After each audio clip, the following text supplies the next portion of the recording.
तर पुन्हा एकदा जाऊया आमचे प्रतिनिधी बालाजी सध्या त्या हॉटेलच्या बाहेर आहेत। बालाजी, किती वेळा पोलीस तपास सुरू आहे, किती पोलीस दिसतायत? जवळपास 20 ते 25 पोलीस अधिकारी जे आहेत ते तपास करत आहेत। वरिष्ठ अधिकारी सुद्धा या ठिकाणी दाखल झालेले आहेत। या ठिकाणचे जे पोलीस निरीक्षक आहेत ते सुद्धा आता या ठिकाणी आलेले आहेत आणि ते सगळं पबमध्ये जो आहे तो पंचनामा करण्याचं काम सुरू आहे। सगळं लिहून घेतलं जाते, तपासणी केली जाते। नेमकं हा व्हिडिओ कुठं शूट केला, कुणी आला, त्या दिवशीचं CCTV फुटेज आहे का, हे सुद्धा पाहण्याची गरज आहे आणि ते सगळा तपास जो आहे तो आता इथे पोलीस करत आहेत। याला किती वेळ लागेल हे पोलीस सांगत नसले तरी पोलीस आतमध्ये कुणाला येऊ देत नाहीत। पोलीस फक्त आपली चौकशी करतायत आणि पोलिसांना काय सापडतं, या गुन्हेगारांपर्यंत ते जातील का, हे नेमके अल्पवयीन होते का हे पाहतील का, आज यांचा काही नावांचा यांचा काही पत्ता पोलिसांना भेटेल का, हे पाहावं लागेल। अमित, बालाजी, या हॉटेलची चौकशी होईल, तुम्ही म्हणता तसं पंचनामे सुद्धा होतील, पण या मुलांपर्यंत नेमके ड्रग्स पुरवठा होतो कसा, त्यांच्यापर्यंत येतात कसे, ही चेन कशी पकडली जाईल? त्याचंच काम आता उत्पादन शुल्कला करायचं आहे। उत्पादन शुल्क सातत्यानं कारवाई करण्याची प्रक्रिया करतो। ही सगळी प्रक्रिया ती खूप किचकट आहे। पुणे पोलीस असतील, जिल्हाधिकारी कार्यालय असेल आणि उत्पादन शुल्क अशा वेगवेगळ्या विभागाकडून ही कारवाई केली जाते। मात्र उत्पादन शुल्कला जेवढी गतीनं कारवाई करायची असते तेवढी ते केली जात नाही आणि साधारणपणे पुण्यामध्ये ललित पाटील ड्रग्स प्रकरण झाल्यानंतर पुण्यात किती मोठ्या प्रमाणात ड्रग्स सापडतं हे आपण पाहिलेलं आहे। ससूनच्या गेटवर जवळपास 2 कोटीचं ड्रग्स सापडलं होतं।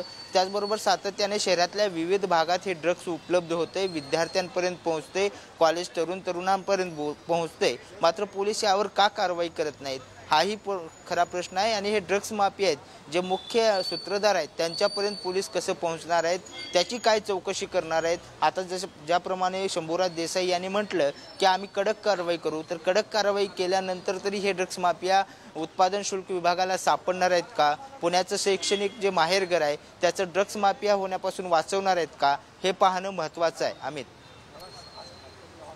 निश्चित। बालाजी, रवींद्र धंगेकर बोलत होते तेव्हा सुद्धा त्यांनी उल्लेख केला, त्यांनी आरोप केलेला आहे की या हॉटेलच्या हाकेच्या अंतरावरती एक कार्यालय, असं सुद्धा त्यांनी उल्लेख केला, तुम्ही बोललात तेव्हा। हा, हे जे कार्यालय आहे ते इथले स्थानिक भाजपाचे आमदार आहेत सिद्धार्थ शिरोळे यांचं कार्यालय आहे। याच हॉटेलच्या हाकेवरती जे आहे ते पोलीस स्टेशन सुद्धा आहे। त्यामुळे नेमकं शिवाजीनगर पोलीस स्टेशन आहे आणि त्या हाकेवरच्या अंतरावर हे सगळं पब चालू असताना पुणे पोलिसांना, शिवाजीनगर पोलिसांना का कळालं नाही, हाही प्रश्न आहे। या पुणे पोलिसावर, शिवाजीनगरच्या पोलीस कर्मचाऱ्यावर काय कारवाई होणार, हे कुणाच्या आशीर्वादानं चालू आहे हे पाहणं सुद्धा महत्त्वाचं आहे।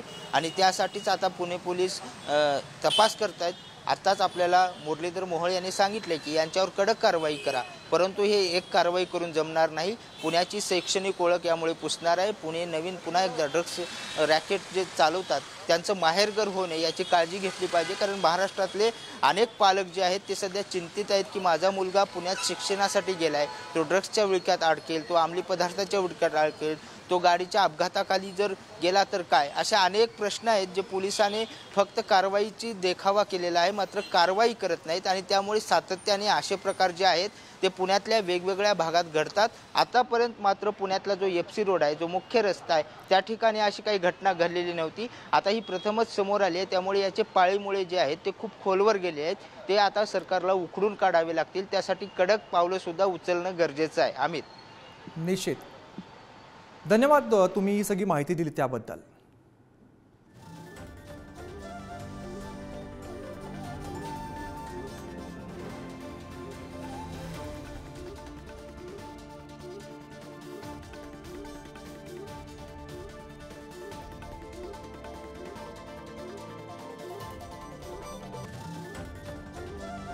Thank you.